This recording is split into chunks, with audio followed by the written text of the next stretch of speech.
What is up, ladies and gentlemen? It is your friendly neighborhood BJJ podcaster, Rafa Sparza, coming to you with another great installment of the Grappling Hour. How have you been? It has been a while since we've been live, back from the studio. Look at all this. Of course, give acknowledgement, praise, love to the wonderful painting by our good friend Sam Evans, Bret Hart, Stone Cold Steve Austin. Still the greatest addition to this office. Anyway, I guess what I have to tell you guys is this. First off, thank you so much for joining us. It has been a while, I know, but we are back now, and we have a great guest. We're going to get to him in a second. Before we do, a couple little housekeeping things. Number one, I just want to say, if you guys haven't followed us and become a member of the Grappling Hour community, you're only harming yourself at this point. Here's how you fix it.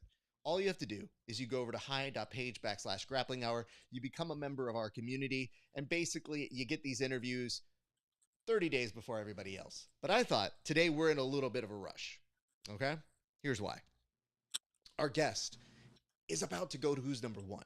So we're doing a very special live episode. So live that I can't even send him the link right now. This is me talking to him as well, so he knows what I'm exactly saying. Because I'm pretty sure he expected a link in our little chat section over this way. It's not happening. Here's why. Because it just didn't show up. It'll show up, but not in the time that we have afforded because we're going live, people. That's how real you know this is. So if you're tuning in right now, awesome. If you check this out later, all good. But why are we going live?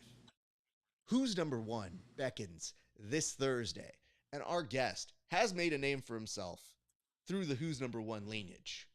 So much so that he is getting a very good opportunity this Thursday, and I'm very excited to talk with him about that match. However, I promised him an interview after his last match because I said I was so impressed with the way he conducted himself, the way that he finished, and I'm familiar with his work via many of the same people in our circles that I said, listen, we got to get to know each other. We got to get to talking here because on his Instagram, it says that he lives the dream, and his friends, his mentors, his compatriots, they all agree he is living the dream completely. But I guess the question is, what kind of dream? And what can we expect to see this Thursday? So please, ladies and gentlemen, for the very first time, I am asking you to give a nice, warm Grappling Hour welcome to one of the prides of our good friend, Rafael Lovato Jr. and the boys out in Oklahoma. This Thursday, competing in Who's Number One, Troy Edmond Russell III. Troy, how are you doing, sir? If I was any better, I'd be twins. I love that. Troy, it's a pleasure to see you, and thank you so much for making the time. I'm looking at you right now, and you have clearly just arrived at a hotel. Am I correct in this, sir? You're right on the money. So how was the travel like? How long did it take for you to get over there? Did you guys have any issues in terms of getting back and forth? No problems. My girlfriend loves to drive, so she drove all 6 hours, and it was fairly smooth sailing for me. We listened to podcasts. We talked about life, and we had a great time. Saw a little scenery, very flat scenery. Lots of prairies and horses, some cows, Okay. and even a donkey. And that was pretty much it. So, okay, Here we are in Austin, Texas. I do have to ask now because I'm thinking about this. What podcast did you guys listen to? What filled the way? Because that is a little bit of a journey. It's not the worst drive, but you did mention it could be very. When you say flat, you're not wrong. I've traveled those paths myself, my friend, and I know it can get a little. It's beautiful, but then after the 30th minute, you're like, it's really still flat, huh? Still okay, cool. Nothing We're to still look there. at. Yeah. So my girlfriend is a naturopathic doctor.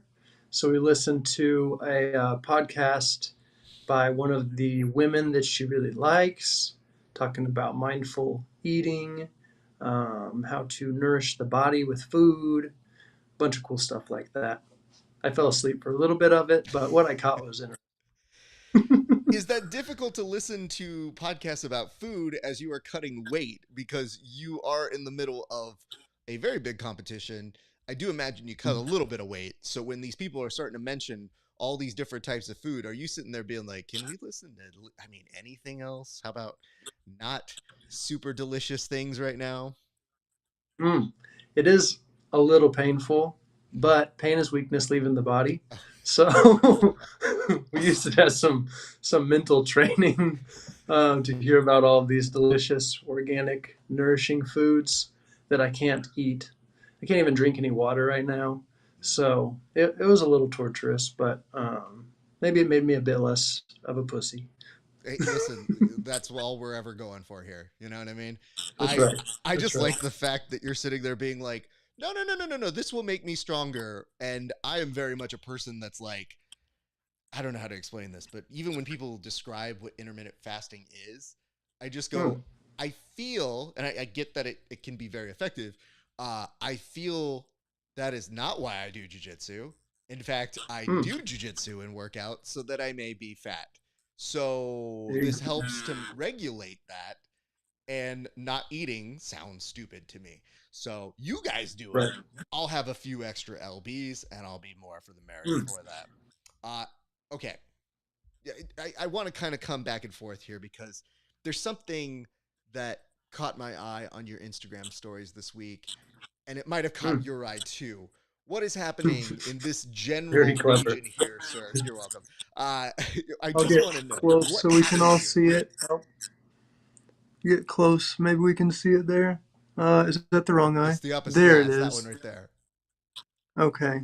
So I was training with one of our young, angsty, what would you call him? I guess he's a teenager, a young man at the academy last night. My last hard training session. And of course, I catch a hard knee. I could feel it split my eye immediately. Um, he didn't notice until I said something because he just was solely focused on fucking me up, which he should be, right? But it all comes with it. We put a little super glue in there. We're good to go. Yeah, no, I saw the super glue that was happening. There is a little part of my stomach that it didn't turn because I've seen this and I Mm, know enough of my guys to know what they would do in the same situation. Where I get concerned is those are the kind of weird cuts that you see that sometimes have an impact on if matches will still happen. And then mm, as I think of that, I then immediately, when we're coordinating times, I just hear you say, mm, "Oh yeah, we're still on for the interview because we're going to be traveling to Texas." I go, "Well, I guess the match is still on." So when that mm-hmm. happens, what goes through your head? Because I'm pretty sure as a competitor, that is a logical thing to start thinking, how is this going to impact whatever's happening in 3 or 4 days? Mm. I didn't go there mentally, just because I'm gonna do this match pretty much regardless. If I have to do the stupid tape around my head thing, or if they need to staple it, or whatever needs to happen, is gonna happen because I want nothing more than to share the mat with Mr. Tackett Thursday night and be a part of a really massive, well put together card. So I didn't even really think about how it could or could not affect that match happening. I just thought, okay, once the bleeding stops, we're going to clean it. We're going to get super glue in there. We're going to get to work Thursday.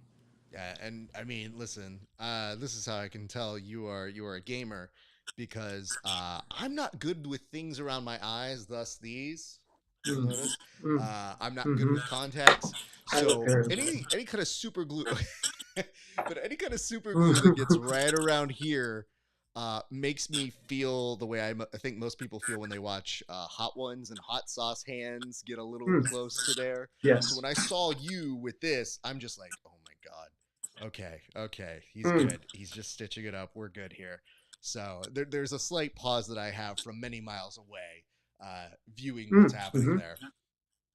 So Good. that's I'm good to glad know. I could get a reaction. It definitely got a reaction out of me. I will tell you that much. So let me ask this Nice. because you have to understand we have a lot of friends here in the community. We've been doing this for so long. At a certain point, you make friends with so many athletes. I'm sure you're Mm-hmm. not surprised that we know the Tackett family. We consider them close Mm, friends. You're good. becoming a new friend of ours. But one thing I Mm-hmm. know about the Tacketts is they're hard to match up. So when you're Mm, looking for somebody like Andrew, who's this young go-getter, obviously very good, I think it's got to be one, a great compliment to be put in that conversation to be like, we think you'd be a great match for him. And then two, Mm-hmm. to be in a space of, I've known other people to not take that match. I've known Mm-hmm. other people to not do this. So, how did that match come together? And just as an observer, I want to let you know feedback. I think it's awesome to see you and him. Like, I loved that pairing when I saw it go up. Oh, great. That's so nice to hear. I actually got a really good piece of advice from Heath Pedigo. As soon as I came off the mat from my last Who's Number One win, he told me to start preparing for the next one. He said, after that win, you're going to get a big opportunity next. So start preparing now. And I took that to heart and I started preparing immediately. So as soon as Ricardo hit me up and was like, "Do you want to fight Andrew?" I thought, who better to share the stage with? It's another guy who, I mean, one of the most exciting guys in the game. He never stops moving. He's always pushing the pace. Um, so yeah, it was a no-brainer. It was like there's no bad outcome there. It's going to be a barn burner. The fans win.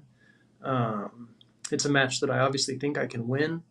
All due respect to Mr. Tackett. I love those guys. They're sweethearts. Um, but yeah, I think it's a winnable match for me. I think it's an exciting match for the fans. So why not? Let's fucking do it. Absolutely. And I mean, I when I see matches like this get put together, I get excited to bring you on because I'm like, let's talk about this because I think you're right. I think it is a good matchup. And I think it's Mm, favorable in many ways to either of you. And what I like about what your game is from the time that I've been observing what you do mm, such an excellent breakdown of your techniques and your matches. And one of the first areas that I know that Aaron and I connected on is he kind of helped me put more of a name to a face because I had seen your videos, but I didn't know you personally. So whenever somebody's like, "Do you mm, know them?" I'm like, "I don't know them personally, but I've seen a video or two." mm, And he's like, "Hey man, mm, yeah, I love breaking down techniques with him afterwards." And it made me go, mm, "Okay, let me put more of that name to the face." And I go, "Oh yes, I've seen this stuff." And then really doing like a dive through that work. You seem to mm. really naturally have a knack for that. Where did that come from, and when did you start doing those videos? So I was fortunate to start teaching jiu-jitsu as a white belt. I wouldn't recommend that for everyone, but my first coach did not want to teach the kids classes, and I did not want to pay a membership. So it worked out nicely. I started teaching probably less than a year into training jiu-jitsu, um, but I found a passion for it right away.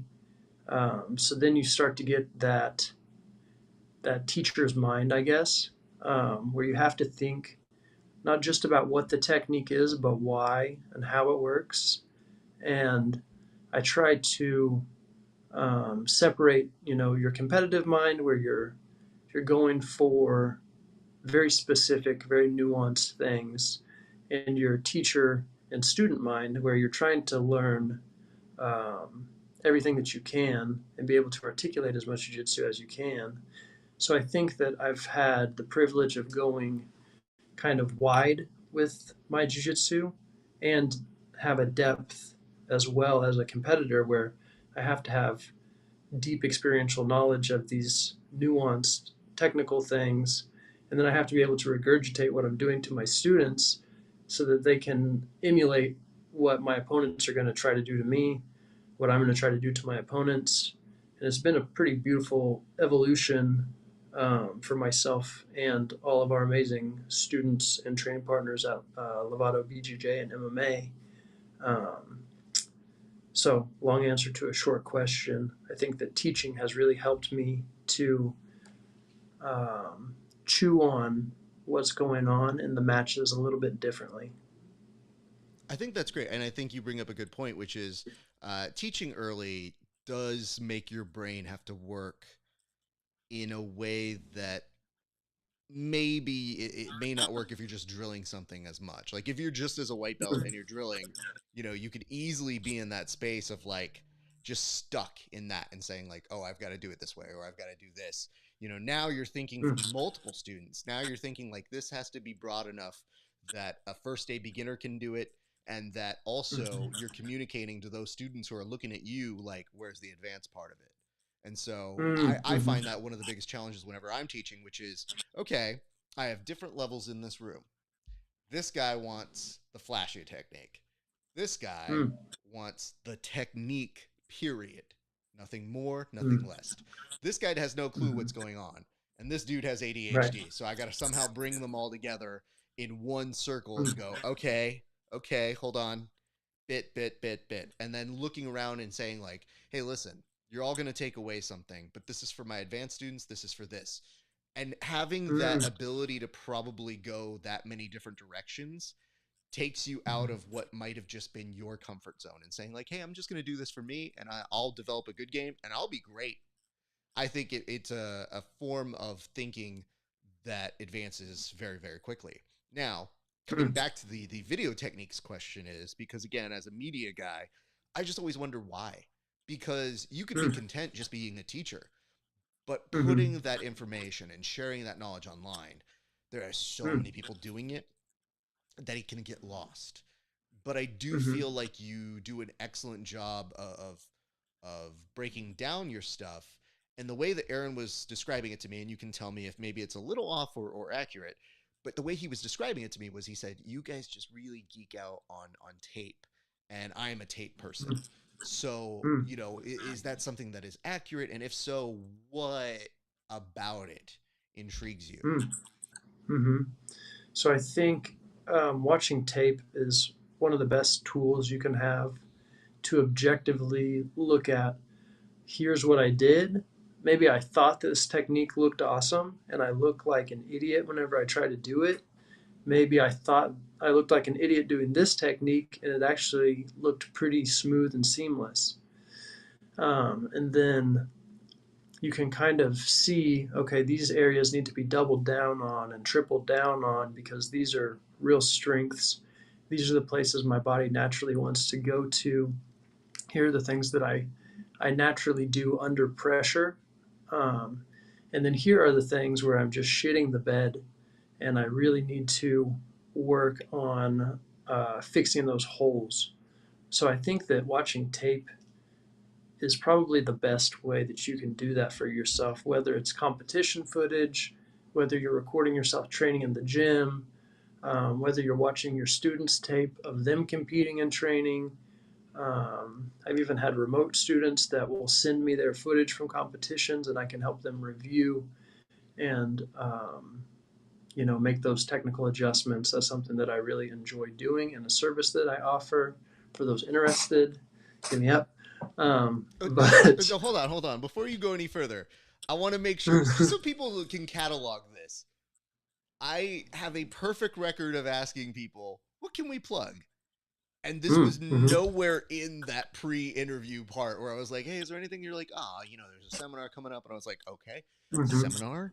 And we were just like, right. I think we're good. I think that's it. Meanwhile, my man's coming over Yep. here and being like, oh, right. I got a service. Y'all send me some footage and I got you. And I'm looking at this and I go, Troy, you're lucky you're good at jiu-jitsu because if we're in the same room right now, there would be violence. And I don't know that it would go well for me, but there would be violence. So you did specifically say that you would beat me up if I added anything. And there I go adding things. You know what it is that I think there's nothing better as a host than to be very forthcoming with this will make me angry. And I don't want to be the Joe Pesci angry when I am trying to be everyone's favorite neighborhood-friendly BJJ podcaster host. Because that sometimes makes this. And some people want this. And I like to just be like, hello, I don't know you at all yet, but we're learning about each other. So what do you do with that service, sir? I get videos from interested person. I do a review over the techniques that I see them performing.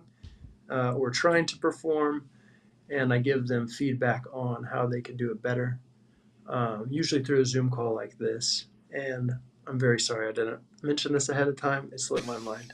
I'm going It's to okay. use the excuse that I'm hungry and thirsty.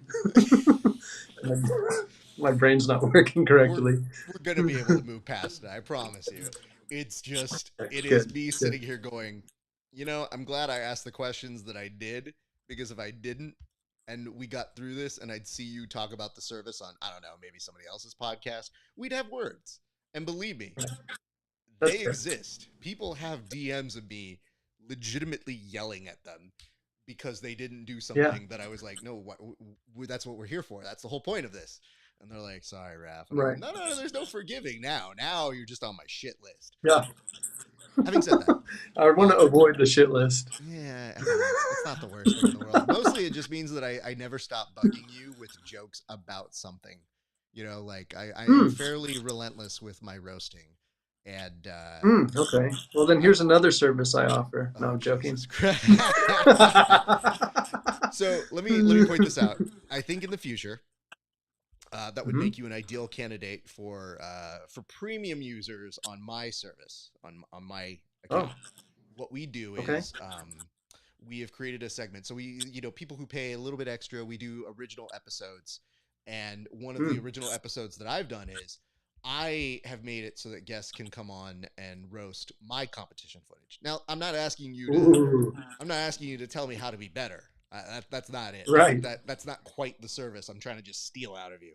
I think it's just funny Hmm. because I'm just sitting there and I'm like, I don't like what that is. And I'm just going to Mm. shut up and let you guys do whatever you want to do with it. And then if you have questions about it, Mm. I just go, yeah, it wasn't really what I intended here. Yeah, I'm behind on points. Not great. Didn't love it. Yeah. And we recently did one with Miha, and good lord, Miha's very, very funny with what he was doing. So Ooh, I love it. I definitely had a very, very funny moment with that. But anyway, so in the Mm. future, just know that may be something that we may ask you to do, or we arrange that. But that's not what we're here for right now. Let's get back to where we're going. Well, So nothing would make me happier than roasting your competition footage. it's not great. That would be a So real. it's very, very opportunistic for those who do it. Because I think the worst part Mm. is, I think when we were doing it, I showed him a match that was very boring. And then again, Mm. most of my matches are very boring because I am at that old age where unless you're Lovato, it does not look good. And I have to be honest with you, Mm. the fact that we're now at the young guard turning into the mature guard, if you would, Mm. like I don't need JT Torres calling himself a master. Like that's not a real thing. Like my Right. man's too good. And you know what, JT? Mm. You could leave these accountants alone. I have been on record when Lovato entered the Masters division. I was like, no, you need to go somewhere else. And he's just like, but I'm Hmm. old. I'm that age. And I go, I know you're a year younger than me, sir. And still, Yeah. there's somebody who's trying to live the dream themselves. And instead they go, who's him? Oh, Mm. God. Yeah. I took off work for Mm. this. Lovato's got a really good power Kimura. Come on, man. So Yeah. that is something that I have talked about. I want to do this because every time somebody comes on the show for the very first time, we usually talk origin story. So I know you mentioned teaching as early as a white belt, but we always like to Mm. know, where did jiu-jitsu find its way into your life at first? Mm. This is a pretty funny story. Um, I shared it in an article on Flow Grappling already, but no one reads anymore, so I feel fine sharing it here as well. Um, I was a troublemaker as a younger gentleman, um, and I looked for as many ways to get into trouble as I possibly could find. One of my most creative ideas was that I would be the Dana White of a backyard fighting organization. So I thought this could this could go somewhere. We're going to organize backyard fights. We're going to go to the Memorial Mud Hole, which is a open mud pit in the middle of bumfuck Oklahoma, and we're going to find other young, angsty um, guys that want to beat each other's faces in, and we're going to scrounge together whatever money we can get our hands on to put a purse up to these angsty young men. And so I was organizing these things with some of my other hoodlum friends. And one day, as you can imagine, the fighters did not show up. Not only did they not show up on time, they didn't show up at all. So as we're sitting around getting inebriated, I took it upon myself to go into the middle of said mud pit and say, whoever will fight me can take the purse if they can beat me. Out walks 6'4", trained, unbeknownst to me, MMA fighter. And I started wrestling at a young age, so I had wrestling. So I thought I could beat everyone. And I got pulverized with probably a 20, 25 punch combination. He walked me down until he was bouncing my head off of a car. And they finally stopped it because the car owner was worried that we would damage his car, that we were going to dent his car with my beautiful head. So I, you don't even need to say it again, but I got the shit kicked out of me, and I wanted to figure out how to not get the shit kicked out of me next time. Somewhere in there, the police contacted us. They let us know that if we keep posting these things on YouTube, that they will come arrest us. And if anyone gets hurt, there could be some serious charges pressed against us. So we stopped that, but it fortunately got me into what was then 805 Fight Club, where my first training session, they had me do sit-ups and beat my stomach with like a padded bat until I couldn't shit for about 2 weeks. So that was my first martial arts experience, and that's where it came from because I wanted to beat people up more efficiently. Hopefully that doesn't change your judgment of me too much. No, and I'll be honest, like you're not the first nor the last who's gonna have a story like that. I feel like there have been many people, and we've been high on the amount of origin stories that go, I just walked into a place and there was a dude who was a $125 who just started kicking the shit out of me. Yours was Mm-hmm. no. I was an entrepreneur Mm-hmm. That's a very nice who way to put it. saw an opportunity. Maybe I was a Mm-hmm. few years ahead of bare knuckle boxing. Who's to say? I'm there. And Mm-hmm. when my fighters did not show up, which, man, Mm-hmm. what an issue. Seen that, been there, done that plenty of Yep. times with people. Okay. I, like a good entrepreneur would, offered my services and said the show must go on. Now, this, up Mm-hmm. until right here, this might be where you and I in the story, even with some artistic liberties, might be the same person. Because I'd be like, oh, yeah, I would totally get people together and be like, yo, have a match. I don't know that I do fighting, but I could be that person. I have at least put on Mm-hmm. tournaments and invitationals. And I would be the person where I'm like, did they fall through? Shit, I don't even do this. Fine. Just make sure you get the highlight reel of them beating me up. All right, 3, 2, 1, go. Because I come from the Vince McMahon school of the show has to go on. I will get out there. They can beat me up. Great. No big deal. All right. Mm-hmm. Now the story goes a different direction than you and I on this little parallelogram, if you would. This is where you go, all right, I'm going to take on somebody. And I'm like, all right. And then this dude's hitting you into a car. And I'm glad for your sake that it was stopped because cars tend to be very, very hard on the body. So I don't know that a lot of prolonged getting rammed into a car, beaten into a car is a really good idea. But it did make you want to come back. The follow up question I have here for most people is rather innocuous, but now it's legitimately curious, which is why did you come back then? I always ask people, when did you fall in love with jiu-jitsu? And I get the idea that, yeah, you want to learn because you need your montage to come back and start avenging things. but Mm-hmm. it sounds pretty serious to the point where I don't know where love and appreciation for the sport actually comes into play. So when does that happen? Hmm. So my love of the game started with MMA. I watched the early UFC. I thought it was the coolest thing ever, thus wanting to be Dana White myself.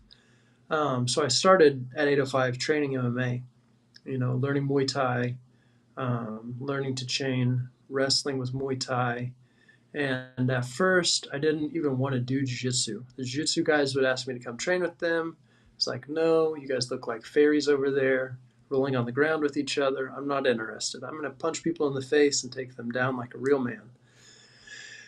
And then somewhere along that line, I was finishing my Muay Thai practice, and a new jiu-jitsu guy, a new coach, was in the building. And I was intrigued by the way that he was twisting people into pretzels. And I thought, I'll try my hand at this.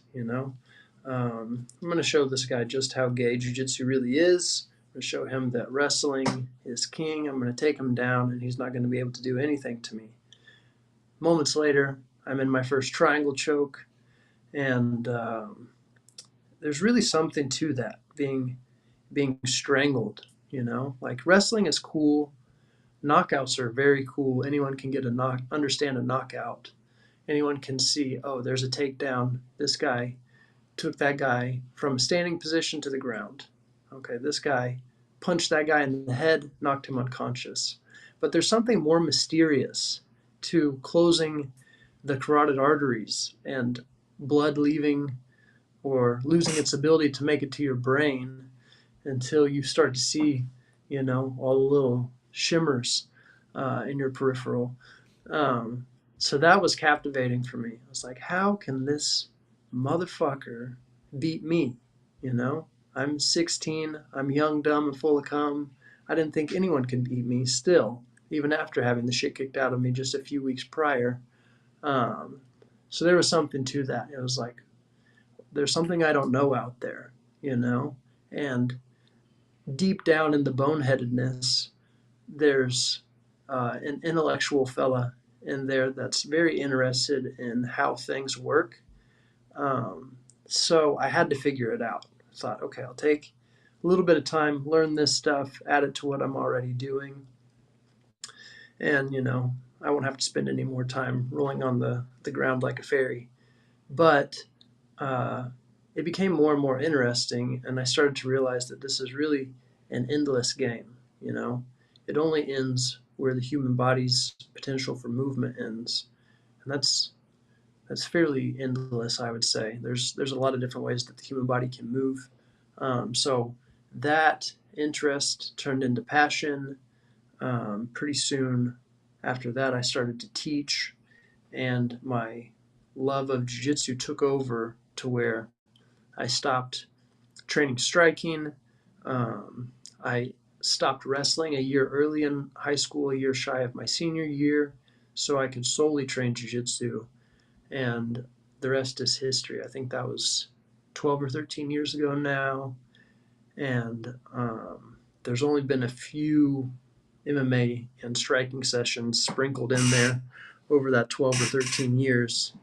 Um, so yeah, I think that kind of bridges the gap between young ruffian and learned jiu-jitsu scholar.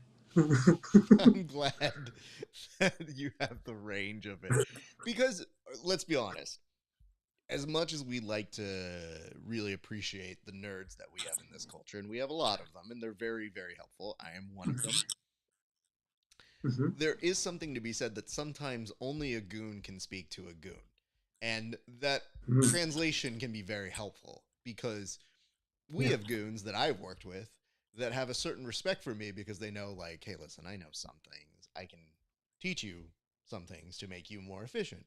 And then sometimes if they realize, like, oh, hey, it's actually not that bad, it's, oh, okay, Raph can be useful.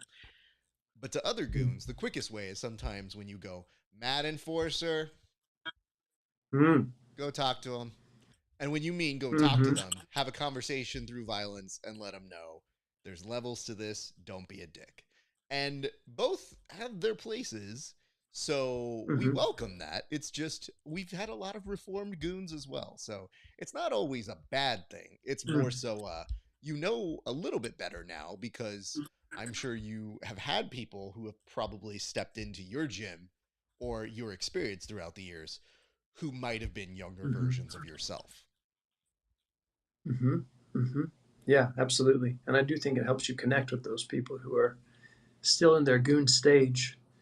And it's like, I would say most of us have gone through that goon stage in one way or another, where we are thinking um, more below the belt than above.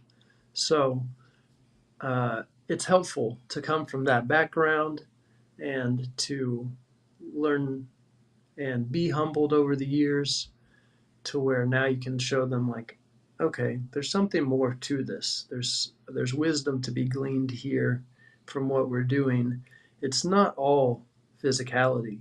It's not all, boneheaded violence. There's there's skill here. There's knowledge or technology to be learned here. Um, and then that shows them like something that I think is one of the more invaluable parts of what we do in jujitsu, the the skill of learning skills. If you are able to learn a skill, you can take that process and apply it to learning any skill. So whether you learn jiu-jitsu and you decide this is what I want to do for the rest of my life, or I want to become a podcast host or an accountant or a lawyer, you've now at least learned one skill. So you've been through that uncomfortable process of sucking ass at something and then sucking ass a little bit less. And so okay, I can apply this learner's mind to a new thing. Now I can learn anything. Similar to developing the skill of reading as a child. Once you can learn how to read, the world is your oyster. You can learn anything now. So I think that skill development in jiu-jitsu can be a similar tool. Well, let's not overlook the fact that I'm sure that the eagerness or that want to actually get out there and actually have that resilience, be that goon, has also helped as a competitor Mm, because mm, legitimately, it's not an easy thing to do. And, mhm, as much as I try to make sure that I keep my guys safe, when they say they want to compete or they want to fight, it's a very mm, different conversation that happens with those people where I go, listen, I'm not your best resource, but if I'm one of your main resources, we have to train a little harder. And then I will hand you mhm, off to somebody else who I trust, or, if we're already at a certain page where I'm like, I think you're actually about my level. You need to go here, or I'm going to put you in touch with mm, this person. But like, I'm happy to give them harder rounds. And my mhm, favorite thing is sometimes they'll go, oh, Raf, how come you roll more with them than you would with me. And I'm like, I can't roll like that all the time.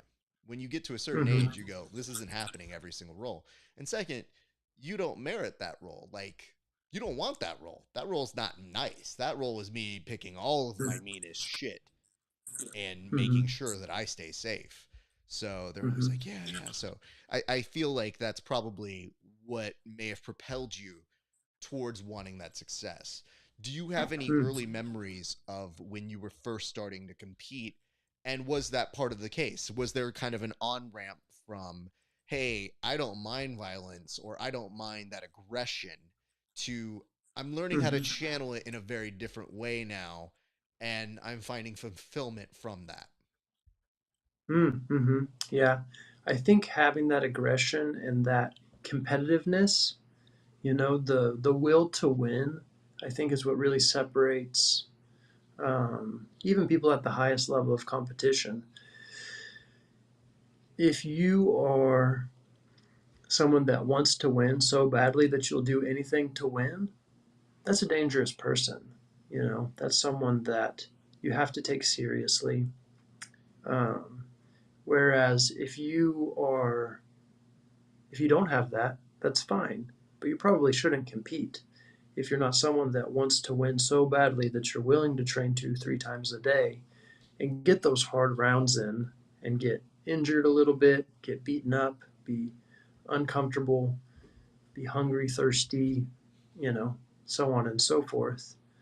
poor, very, very poor for a very long time before you make money in this sport.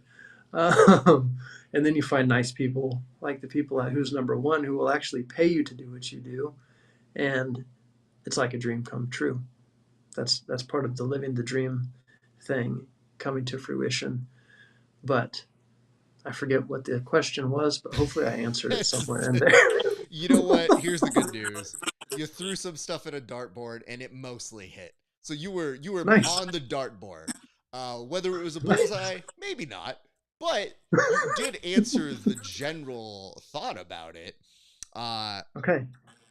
so you did mention that is kind of where the nickname comes from. When did you Mm, start using that moniker? Or when did you start kind of making that a thing? Because one has to assume living the dream with you in a jiu-jitsu setting as your profile picture and so many of your posts, that has to be, in my estimation, the dream. So how do you mm, begin that? Where does that come from?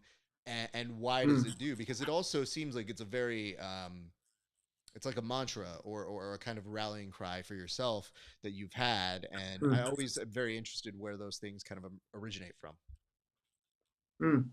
So I think this is around the time that I started to become more interested in philosophy and like looking for meaning in life as a young man. And um, the closest answer that I found to create meaning in life is to progress at a skill that you deem worthy over the course of your life. That pursuit of mastery or perfection, whatever you'd like to call it, is the closest I've gotten to finding meaning in life. And that is what I would call living the dream. It's living in a way where you are continually chipping away at something that you deem worthy of your life's work and of giving yourself to fully, and seeing that slow, steady, sometimes painful progression over weeks, months, years, and then eventually your life. You know, that is your life's work, is to take on as much responsibility as you can and carry it as well as you can, to loosely quote the great Jordan B. Peterson.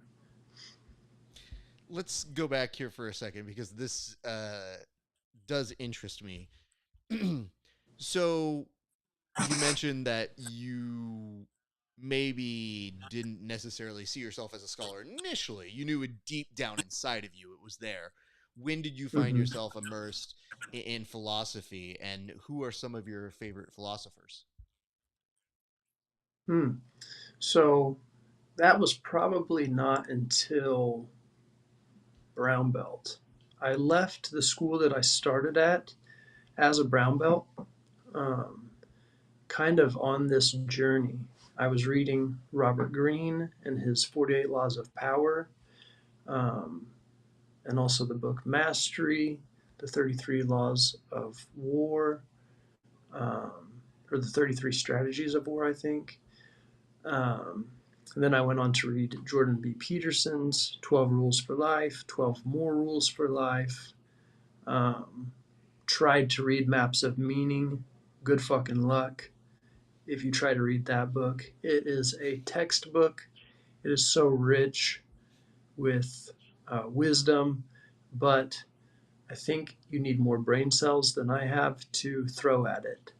So that led um, to read Dostoevsky and some of the Russian philosophers, and they didn't all put it the same way, but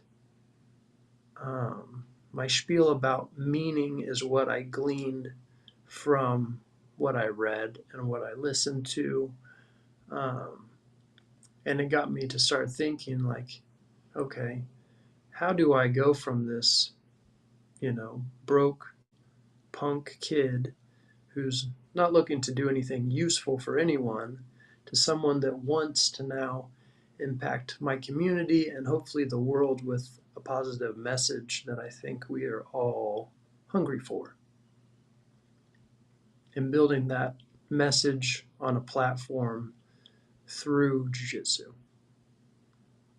Now, forgive me if maybe this is repeating anything, but because you mention there is a natural intertwine as to where philosophy found itself in your journey, have you come up with any forms of philosophy for jiu-jitsu? Now, I know you mentioned it in regards to uh, how you define a purpose, but I'm Mm. interested in if you've ever found like connections, because a lot of us, I mean, come on, we've all read Danaher posts, we've seen Mm-hmm.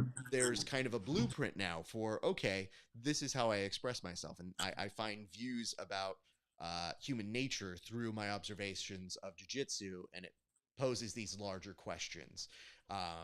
Have there been things that you've kind of connected those dots to? Because I think the weird part that people may not necessarily consider is when you're doing jujitsu, you don't train all 24 hours of the day. So that means that sometimes the best training that you do is the internalization and the thought processes that you have. But sometimes they Mm. are representative of larger issues and themes, and sometimes people connect those things. So I was just curious if you've Mm. ever kind of mapped some of those things, especially when you've read, when you mentioned reading these 33 laws of war, and like it gives you perspectives that opens your mind, I'm sure. But I wondered if Mm-hmm. there was any that you've internalized since. So there's definitely parallels between war and what we do on the mat. There's things as simple as battlefield strategies like outflanking your opponent that could be compared to taking someone's back or putting them in a compromised position. Um, those would be fairly concrete. But then there's things like a soft retreat or a tactical retreat to make yourself look momentarily weaker than you are to draw your opponent in. Something like possum guard from the great Gordon Ryan um, is something where you start to see, okay, what I'm doing on the mat is not just physical. We've touched on this a bit already, but there's a real art of mind fucking your opponent. You want to get a deep, nice, powerful mind fuck on your opponent, um, lasting penetration until you get that glorious finish, right? Um, so there's things like that where you start to see the mental side of the sport is just as important as the techniques that we employ, just as important as the physicality and the aggressiveness. Um, yeah, that's probably the best way that I can articulate that. No, I'm definitely with you on that. And I think you just cut out for a second here. So we're going to give Troy a moment to call back in. But we want to say thank you. That's how you know it's a live show. We literally have this happening. I think I just saw Troy make his way back in here. Troy, you good? Everything on your side back? Yeah, sorry, I got a call from my mother. Oh, oh no.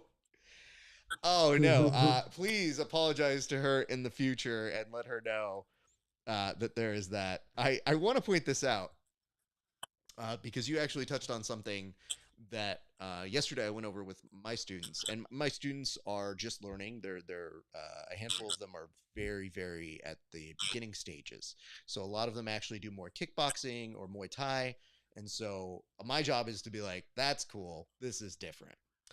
And they Mm, get frustrated with me because they're like, "I should, in theory, be able to beat you up," and I go, "Probably. You're not wrong. However, mm, you're trying to win an unwinnable battle, which is that mm-hmm, I'm teaching you one move. These are the same mm, moves that the best people use. They just have more mm-hmm, tricks that they make it seem like they don't want that. But in actuality, they're going for it the whole time. And I go, so really mm-hmm, what we're doing right now is we're teaching you the move. But for instance, yesterday I was teaching them, I was like, I know you normally do a darce like this. I'm asking you to do it just a little bit differently. And they're like, why? mm-hmm, And I go, because I want you to get the grip underneath the neck and hold it. Because Mm. most people, when they shoot a darce, they have T-Rex arms and it only gets a certain length. But if you can get Mm-hmm. this grip, you can pass it off to the other and extend your arm, and then you've got time. But if you don't grab underneath that neck and you just shoot it right here, you burn out your arms and maybe they get out. Mm-hmm. And they're looking at me and they go, well, why are we setting up something else first? And I go, so that you can let them know that this is the beginnings of you learning how to distract, sleight of hand. And I go, and that's how I'm Mm-hmm. doing it. You were asking, how do I beat you up? I'm telling you the trick. So now it's Right. like a magician saying, like, all right, we went over the first day, coins, flowers out of my hand, got it. Never ending quarters, cool. Now the actual magic. And when they saw that, they were just looking at me, and I go, it's indicative of a larger thing, which is I recognize I have a certain thing that I do, and I have to rely on strategy rather than physicality because all Mm-hmm. of you are younger and stronger than me. So how is it that half of Mm-hmm. you, half my age, can't beat me up? And they go, oh. Mm-hmm. And I go, once you have these, you'll have that and physicality over me. Then it's going to be a lot harder for me.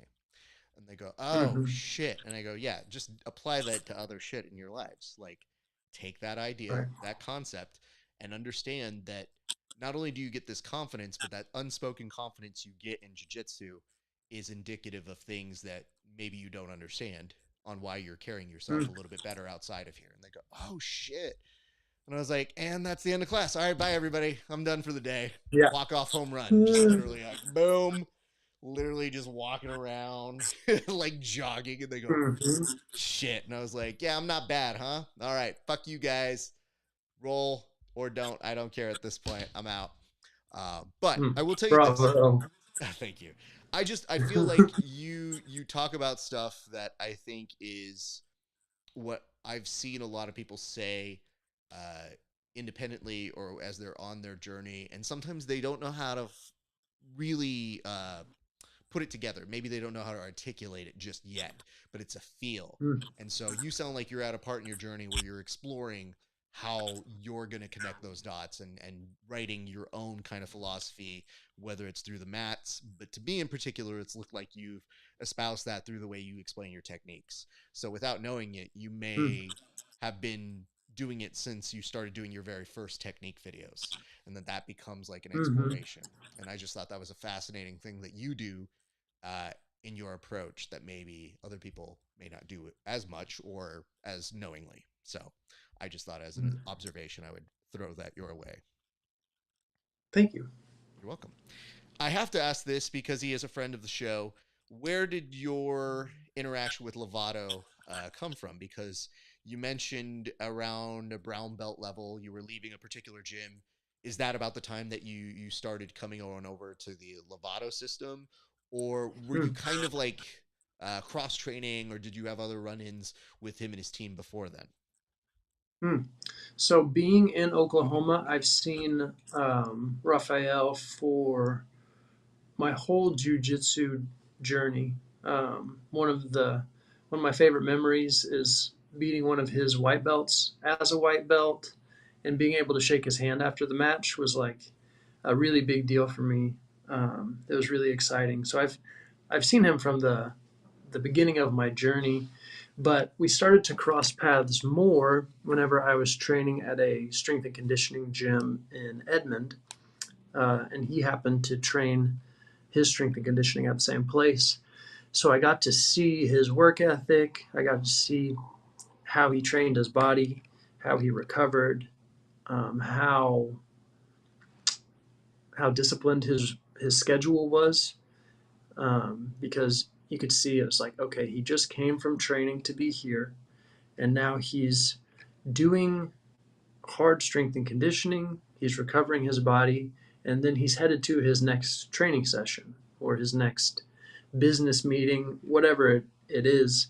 The dude is a machine, and it was like, man, that's kind of what I'm looking for as a young man, looking for a way to create success and meaning in my own life. It's like I should probably be around someone that is constantly, every second of the day, working on his craft and pushing the envelope to get to the next level, which I mean, you can't really get much higher in the food chain than Professor Lovato, but he still works everyone under the table. I mean, it's a thing to behold.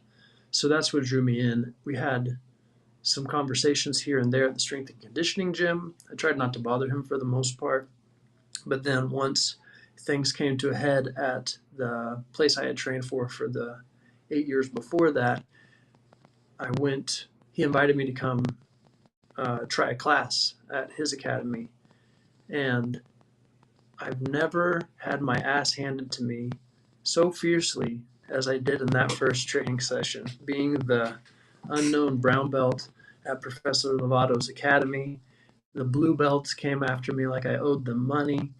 I remember having my very first panic attack underneath Professor Lovato's mount, where he was, this is a term I've coined, sweatboarding me with his rash guard. High mount, chest in the face. You can't breathe oxygen. If you're fortunate, you can suck a little bit of air through the sweaty rash guard just to survive a little bit longer so that you don't have to look like a complete and total pussy tapping to the mount position. Fortunately, I didn't have to do that.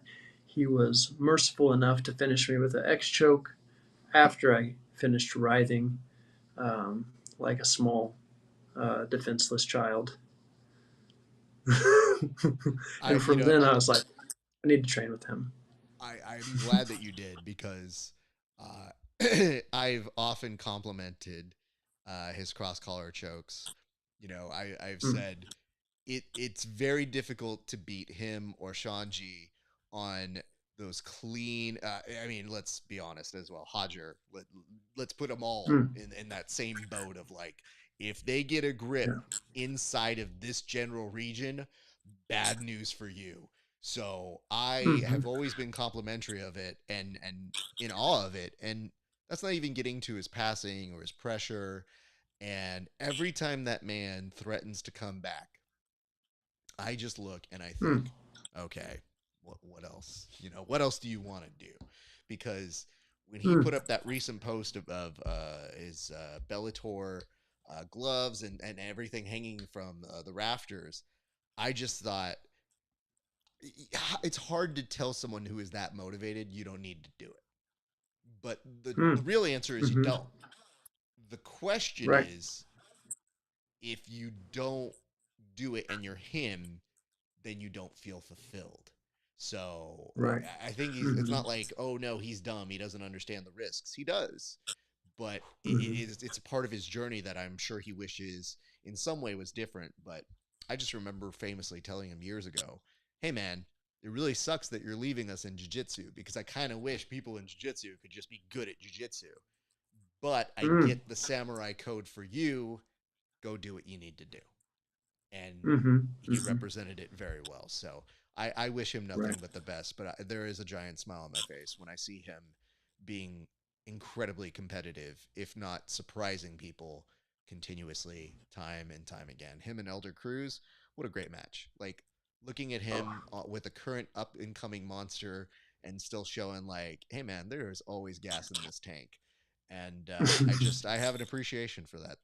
That is a very very impressive person, and to be one of the first Mm, Americans to do it. So, there's no right. shortage of impressive things about Professor Lovato. So, please send my Mm, best on over his way. Let's start circling here, sir. As we start to close this up, I definitely am looking forward to your match. You previewed it nicely and you mentioned good things about your opponent. I feel like the two of you are going to put together a fun match. I'm very much looking forward mm, to it. I think it'll all be mm-hmm. worth it in terms of all the stuff that you've been doing in prep. And I don't ever like to say guaranteed fireworks, but if you're a betting man, probably a pretty good show. So there is all of that. We do like to ask people, because there are so many people who help you, are there any shout Mm, outs or any people that you want to thank in helping you get ready and prepared for a very notable match that you very much deserve? mm. There's a long list, and I count myself extremely fortunate to have such a network of support. Um, I think that You know, it makes me the richest man in the world to have the network that I have, and the love, and all the people that want to take time and energy out of their lives to invest in me. Um, at the top of that list is my family. Um, I have amazing parents. I have an amazing brother and sister. I have an amazing girlfriend, who all support me on a daily basis. They deal with me through grumpiness during weight cuts, bumps and bruises through the training camps. So I would be doing them a disservice if I didn't mention them. And then next on that list is Professor Raphael, um, training with me every day, giving me all the best parts of my game, um, teaching me how to be a competitor, being a mentor to me, teaching me how to uh, make money in jiu-jitsu, how to create my own legacy. Um, all of my amazing training partners at Lovato School of Brazilian Jiu-Jitsu, um, too many to even name them all. Um, but they all have taken time out to show me techniques that they think are useful. They've taken time to try to emulate Tackett's game. They've taken time to drill with me, to nerd out, to help with the hard training and push me.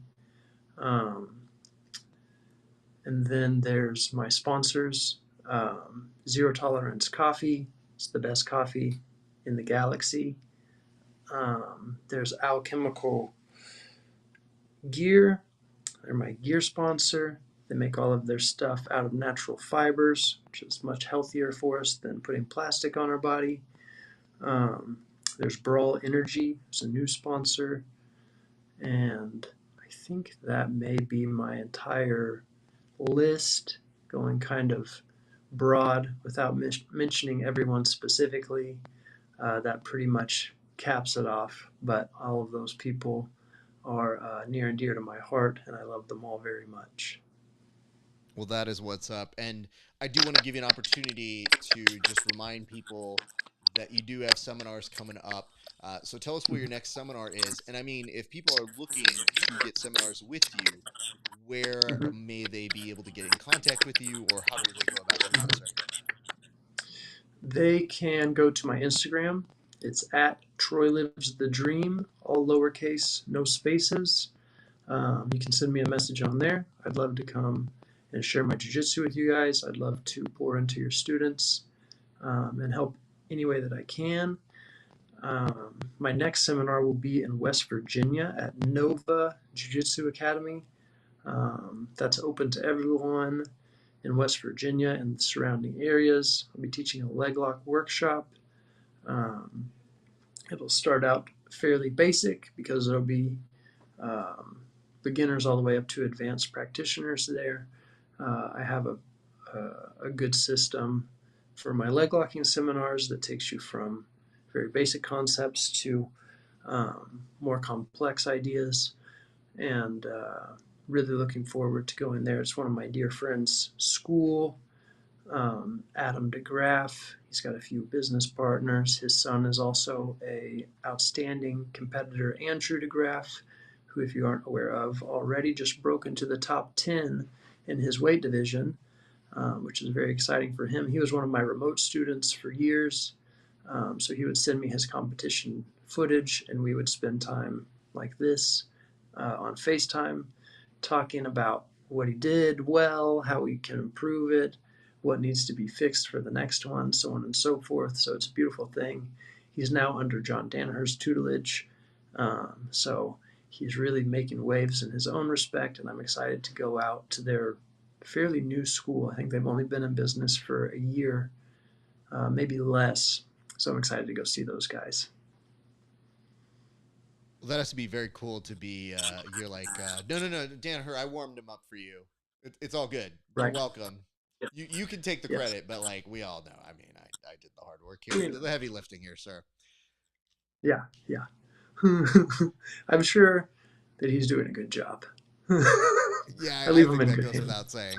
I think we. I don't know that there was going to be any live or die off of either of us endorsing this young upstart John Danaher, but at Right, least the right. acknowledgement is there. Troy, we always have to be Switzerland when friends of the show, and we now consider you a friend of the show, go up against each other. But we wish you nothing but a great match against our other friend. I feel confident in both of your abilities to put on a show, and I just look forward to. I think we might do a fight companion tomorrow. We're figuring that out. I think it comes down to how much do I want to drink, and the answer is Right. usually yes. Mm. But I'm going to give myself some room on Thursday to potentially do that. And we always like to toast those who win. And I consider this the beginning of an open conversation that I'm sure we'll run into, whether it's through DMs or through things in the future. I'm sure at some point we'll pull you back on the show, but I definitely wanted to make a moment to acknowledge, that last finish. It was so good, man. And it's one of those things where I do my best to pay attention to everybody. And even though you had been on my radar, I felt like that was the kind of performance that I go, yeah, now we have to talk because Mm. it's something that you pick up that steam, and I'm obviously not the only one paying attention. So keep Mm. doing what you're Mm. doing, keep killing it. I look forward to seeing you at trials and beyond from here. But I wish you nothing but continued success, and I appreciate your time today and getting to know us, man. Well, thank you so much for having me. It's been a pleasure to talk to you. And anytime that you want to have me on, I'll be there. Well, I appreciate that. So stick around for a second. I'm just going to close up here, and then I will say bye to you officially off air. I just need a couple minutes here to talk to the people, but I will see you in a second. Troy, I appreciate you. Good luck this weekend, and we'll see you very soon, sir. Thank you so much. All right, you guys, just so you know, I want to remind you guys before you get on out of here, you can support the show. There are very easy ways that you can do it. And let me tell you how you can. First and foremost, you can go to hi.page/grappling hour. How do you find it? Well, look over here. Look at this. Look, banner. Support our show. Hi.page/ I have to do it this way. See, it's all backwards here. Listen, see you later. Support our show. Hi.page/grappling hour. Become a member. You can see the interviews 30 days before everybody else. Normally, we don't do these live interviews anymore, but you have the opportunity to see it right now. So go ahead, support us there. And then in the future, feel free to go ahead and become premium members. You'll get extra bonus episodes. We do extra podcasts, short little mini-sodes, and some goodies that other people don't get to see. So we ask our athletes thoughts on steroids. We ask them thoughts on current events. And every so often, we do fun little bits where they get to make fun of my grappling as well. Anyway, enough about that. I guess what I'm saying to you guys is thank you so much for your support. It has been so nice to have you guys join us here on the Grappling Hour. Expect to see more interviews. We're lining them up. If you've seen somebody do well in jiu-jitsu, don't be surprised if you see them get a call from us again because we're ramping up and we're getting back to business, you friends. So I appreciate you. I appreciate your time. And maybe look out for us on Thursday night and come join us here and we'll have some beers and we'll cheers along to those who get finishes within regulation as we always do. And just as a reminder, I appreciate you guys. It has been a great day for grappling. You know the line. We will see you back on the mats and probably sooner than you think. So have a good one, you guys. Peace.